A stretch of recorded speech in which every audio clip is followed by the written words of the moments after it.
2024 board परीक्षा की तैयारी करने वाले जितने भी मेरे प्यारे बच्चे कक्षा 10 के विद्यार्थी हैं, आज के इस वीडियो में मैं आपके लिए लेकर के आ चुका हूं हिंदी के सबसे महत्वपूर्ण प्रश्न। और ये प्रश्न संबंधित हैं रस, छंद, अलंकार से। जी हाँ मेरे प्यारे बच्चों, रस, छंद, अलंकार से संबंधित बहुविकल्पी प्रश्न मैं आपके लिए लेकर के आया हूं, क्योंकि यहाँ से भी बहुविकल्पी प्रश्न पूछे जाएंगे आपकी बोर्ड परीक्षा 2024 में। जैसा कि आपको मैंने मॉडल पेपर 2024 का हिंदी विषय का प्रोवाइड कराया है, आप लोग वीडियो देख लीजिएगा। उसमें मैंने बताया है कि 20 प्रश्न आएंगे बहुविकल्पी, जिनका उत्तर आपको OMR सीट में देना है। और मेरे प्यारे बच्चों, यहाँ पर आप लोग ध्यान देंगे, इन्हीं में रस, छंद, अलंकार से भी संबंधित प्रश्न आपको देखने को मिलेंगे। यानी ये जो 20 प्रश्न होंगे इन्हीं में होंगे और आप लोग इनका आंसर करिएगा OMR सीट पर। तो मेरे प्यारे बच्चों, जो महत्वपूर्ण प्रश्न हैं 2024 बोर्ड परीक्षा के लिए, उन्हीं को मैंने इस वीडियो में शामिल किया है। तो वीडियो काफ़ी ज़्यादा इम्पोर्टेंट है आप सभी के लिए और वीडियो को लास्ट तक देखिएगा। तो यहाँ पर आप लोग ध्यान देंगे मेरे प्यारे बच्चों। पहला प्रश्न है, हास्य रस का स्थायी भाव क्या है? यहाँ पर विकल्प है, पहला हास, दूसरा विकल्प है शोक, तीसरा विकल्प है भय और चौथा है विकल्प रौद्र।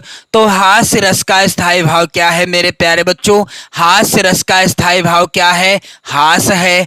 शोक किस रस का स्थायी भाव है? करुण रस का स्थायी भाव है। चलिए मैं बताता भी चलूंगा। भय किस रस का स्थायी भाव है? तो भय जो है भयानक रस का स्थायी भाव है। मैं आपको एक प्रश्न से कई प्रश्न बताता चलूंगा, इसीलिए आप वीडियो को जरूर देखिएगा, पूरा देखिएगा। और यहाँ पर रौद्र किस रस का स्थायी भाव है? तो ये आप कमेंट करके बताइएगा कि रौद्र जो है किस रस का स्थायी भाव है। अगला प्रश्न है, करुण रस का स्थायी भाव क्या है? दिए गए विकल्पों में से करुण रस का स्थायी भाव क्या हो जाएगा? पहला विकल्प है रति, दूसरा है विकल्प शोक, तीसरा विकल्प है भय और चौथा विकल्प है क्रोध। तो करुण रस का स्थायी भाव क्या है? यहाँ पर उत्तर क्या होगा मेरे प्यारे बच्चों? करुण रस का स्थायी भाव क्या है? शोक है, जैसा कि मैंने यहाँ पर आपको बता ही दिया था। और इसके बाद यहाँ पर आप देखेंगे अगला वेरी इंपॉर्टेंट प्रश्न है, प्रति मुनि उकसही अकुलाही देखि दशा हरिगन मुसुकाही में कौन सा रस है? तो यहाँ पर विकल्प है इस प्रकार से मेरे प्यारे बच्चों। पहला है विकल्प करुण, दूसरा विकल्प है हास्य, तीसरा विकल्प है वीर और चौथा विकल्प है शांत। तो प्रति मुनि उकसही अकुलाही देखि दशा हरिगन मुसुकाही में कौन सा रस है? यहाँ पर उत्तर क्या होगा मेरे प्यारे बच्चों? हास्य रस हो जाएगा, क्योंकि यहाँ पर क्या लिखा है? मुस्काही अर्थात हंसना। तो हंसना किसका है स्थायी भाव? यानी हास्य जो है किसका स्थायी भाव है? हास्य रस का स्थायी भाव है।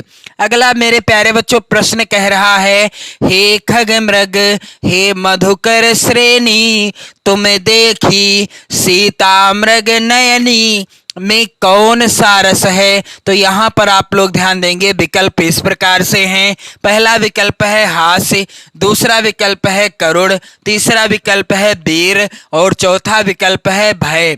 तो हे खग मृग हे मधुकर श्रेणी तुम देखी सीता मृग नयनी में कौन सा रस है? उत्तर हो जाएगा मेरे प्यारे बच्चों यहाँ पर करुण रस हो जाएगा, क्योंकि यहाँ पर भगवान राम क्या कर रहे हैं? माता सीता को ढूंढ रहे हैं। जब सीता जी का अपहरण हो जाता है, यानी उनका हरण हो जाता है रावण के द्वारा, तो आप यहाँ पर ध्यान देंगे, राम और लक्ष्मण दोनों भाई सीता जी को खोजते हुए खगों से, हे खग मृग हे मधुकर श्रेणी, खगों से यानी पक्षियों से, मृगों से यानी हिरणों से, मधुकर यानी भंवरों से पूछते हैं कि क्या तुमने मृग नयनी अर्थात जिसके नेत्र मृग नयनी यानी मृग के नयन के समान हैं, जिस प्रकार से मृग अर्थात हिरण के नेत्र होते हैं, जिसके नेत्र किसके समान हैं?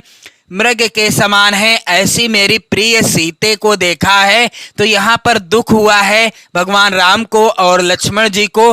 तो यहाँ पर रस कौन सा है? करुण रस है। अगला प्रश्न मेरे प्यारे बच्चों है वेरी इंपॉर्टेंट, रस के कितने अंग होते हैं? तो यहाँ पर विकल्प है पहला 4, दूसरा 5, तीसरा 6 और चौथा 7।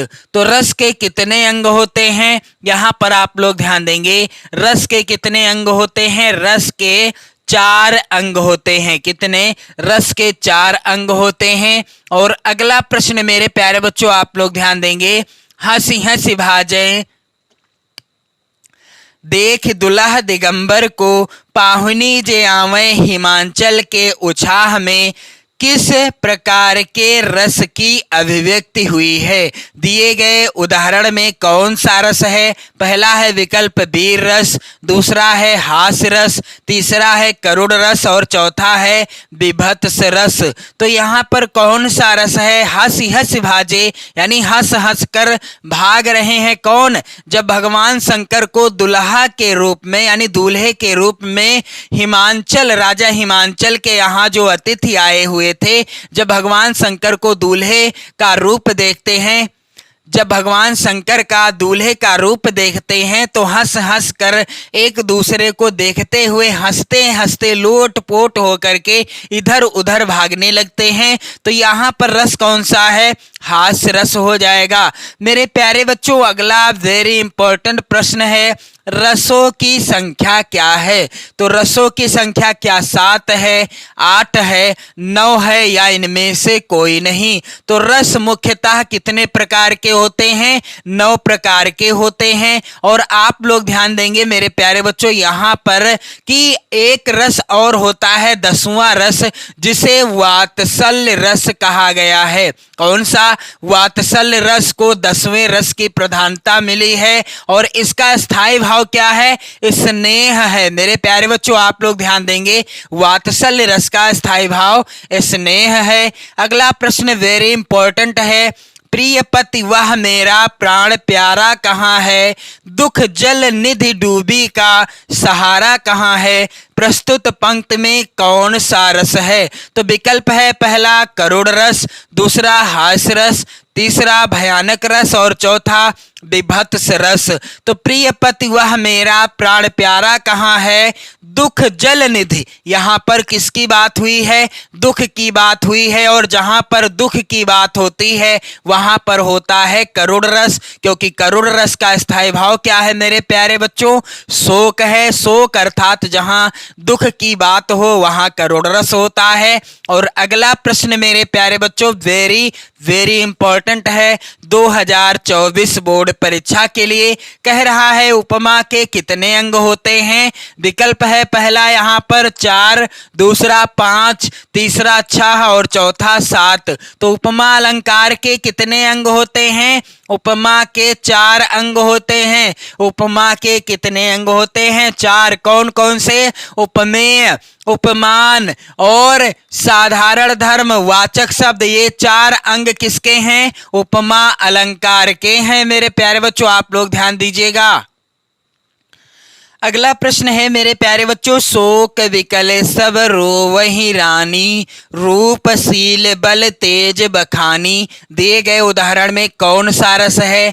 पहला है विकल्प भयानक, दूसरा है करुण, तीसरा है विभत्स और चौथा है हास्य। तो यहाँ पर शोक जो कि है किसका स्थायी भाव? करुण रस का स्थायी भाव है। और यहाँ पर रोना अर्थात दुख व्यक्त हुआ है तो यहाँ पर करुण रस हो जाएगा। अगला है वेरी इंपॉर्टेंट प्रश्न है, जहां किसी एक वस्तु की किसी दूसरी प्रसिद्ध वस्तु से गुण धर्म और रूप के कारण समानता या तुलना की जाती है वहां कौन सा अलंकार होता है? तो मेरे प्यारे बच्चों यहां पर आप लोग ध्यान देंगे,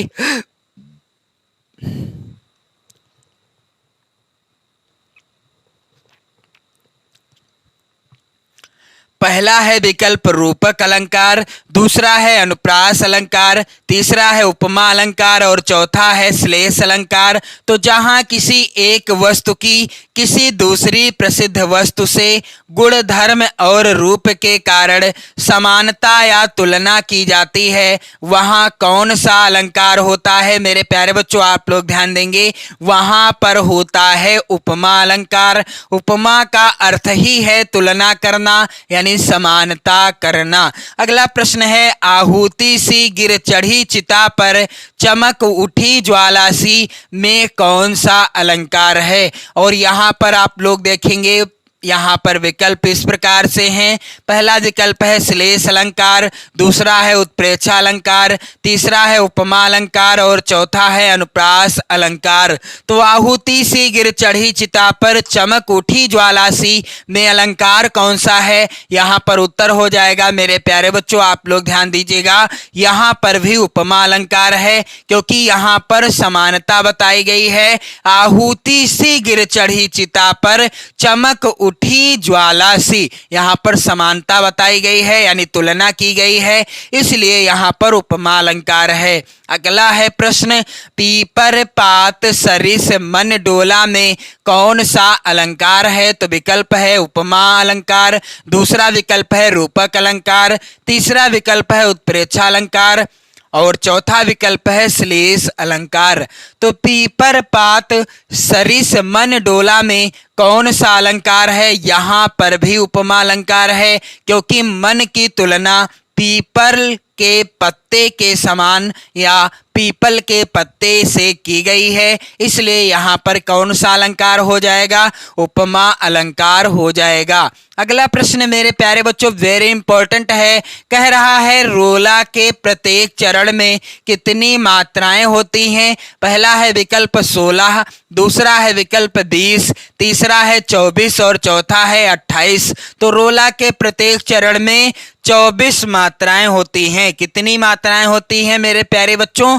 24 मात्राएं होती हैं। अगला प्रश्न है, चरण कमल बंदो हरिराई में कौन सा अलंकार है? तो यहाँ पर आप लोग ध्यान देंगे, पहला है विकल्प अनुप्रास अलंकार, दूसरा है रूपक अलंकार, तीसरा है श्लेष अलंकार और चौथा है उत्प्रेक्षा अलंकार। तो चरण कमल बंदो हरिराई में कौन सा अलंकार है? यहाँ पर आप लोग ध्यान देंगे, यहाँ पर अलंकार है रूपक अलंकार और यह सूरदास जी का पहला पद है, चरण कमल बंदो हरिराई। मैंने सूरदास जी के सभी पदों को पढ़ा दिया है। यदि आप वीडियो देखना चाहते हैं तो आप चैनल के प्लेलिस्ट में जाएंगे, वहां पर आपको सभी पदों से रिलेटेड और अन्य पाठों से रिलेटेड भी वीडियो देखने को मिल जाएंगे। तो मेरे प्यारे बच्चों अगला प्रश्न है, यहाँ पर रोला में कितने चरण होते हैं? पहला है विकल्प, यहाँ पर आप लोग ध्यान देंगे 2, दूसरा विकल्प है 4, तीसरा विकल्प है 6 और चौथा विकल्प है 8। तो रोला में कितने चरण होते हैं? रोला छंद में कुल कितने चरण होते हैं? रोला छंद में 4 चरण होते हैं। कितने? 4 चरण होते हैं। अगला है प्रश्न, यहाँ पर आप लोग ध्यान देंगे, सोरठा के प्रथम एवं तृतीय चरण में कितनी मात्राएं होती हैं? तो यहाँ पर आप लोग ध्यान दीजिएगा, पहला है विकल्प 11-11, दूसरा है विकल्प 13-13, तीसरा विकल्प है 16-16 और चौथा है विकल्प 24-24। तो सोरठा के प्रथम एवं तृतीय चरण में कितनी मात्राएं होती हैं? इसका उत्तर क्या होगा मेरे प्यारे बच्चों? आप लोग ध्यान दीजिएगा, सोरठा के प्रथम एवं तृतीय चरण में कितनी कितनी मात्राएं होती हैं? सोरठा के पहले और तीसरे चरण में 11-11 मात्राएं होती हैं। यदि प्रश्न आ जाए सोरठा के दूसरे और चौथे चरण में कितनी कितनी मात्राएं होती हैं, तो सोरठा के दूसरे और चौथे चरण में 13-13 मात्राएं होती हैं। तो मैंने दोनों प्रश्नों को आपको बता दिया। आप लोग वीडियो शेयर कर देना, लाइक कर देना, अपने प्यार भरे कमेंट भी करते रहना। अगला प्रश्न मेरे प्यारे बच्चों कह रहा है, रोला के कितनी मात्राओं पर यति होती है? पहला है विकल्प 11 और 13 मात्राओं पर, दूसरा है विकल्प 13 और 11 मात्राओं पर, तीसरा है 12 और 10 और चौथा है इनमें से कोई नहीं। तो रोला के कितनी मात्राओं पर यति होती है? इसका उत्तर क्या होगा मेरे प्यारे बच्चों? रोला के कितनी मात्राओं पर यति होती है? यहाँ पर आप लोग ध्यान दीजिएगा, 11 और 13 मात्राओं पर रोला छंद में यति होती है। अगला है प्रश्न, सोहत ओढ़े पीत पटु श्याम सलोने गात मनो नील मणि शैल पर आतप पर्यो प्रभात में अलंकार कौन सा है? पहला है विकल्प यहाँ पर उत्प्रेक्षा अलंकार, दूसरा विकल्प है अनुप्रास अलंकार, तीसरा विकल्प है यमक अलंकार और चौथा है रूपक अलंकार। तो आप लोग ध्यान देंगे, सोहत ओढ़े पीत पटु श्याम सलोने गात मनो नील मणि शैल पर आतप पर्यो प्रभात में कौन सा अलंकार है? यहाँ पर है उत्प्रेक्षा अलंकार। और उत्प्रेक्षा अलंकार की परिभाषा क्या है? जहां उपमेय में उपमान की संभावना की जाए वहां उत्प्रेक्षा अलंकार होता है, और जहां उपमेय में उपमान की संभावना की जाए वहां उत्प्रेक्षा अलंकार होता है। और मनु मानो जनु जानो मनहु जनहु आदि उत्प्रेक्षा अलंकार के वाचक शब्द हैं। तो यहाँ पर आप लोग ध्यान देंगे, जिस भी लाइन में या उदाहरण में मनु मानो जनु जानो मनहु जनहु आदि लिखे हों वहां उत्प्रेक्षा अलंकार होगा। यहाँ पर जैसे कि आप देख रहे हैं मनो लिखा है, इसलिए यहाँ पर उत्प्रेक्षा अलंकार है। तो मेरे प्यारे बच्चों, उम्मीद करता हूँ वीडियो आपको अच्छा लगा होगा। आप लोग कमेंट करके जरूर बताइएगा और इन सभी प्रश्नों को आप जरूर तैयार कर लेना। वीडियो को लाइक कर देना, शेयर कर देना। पढ़ते रहें, मस्त रहें, स्वस्थ रहें। जय हिंद।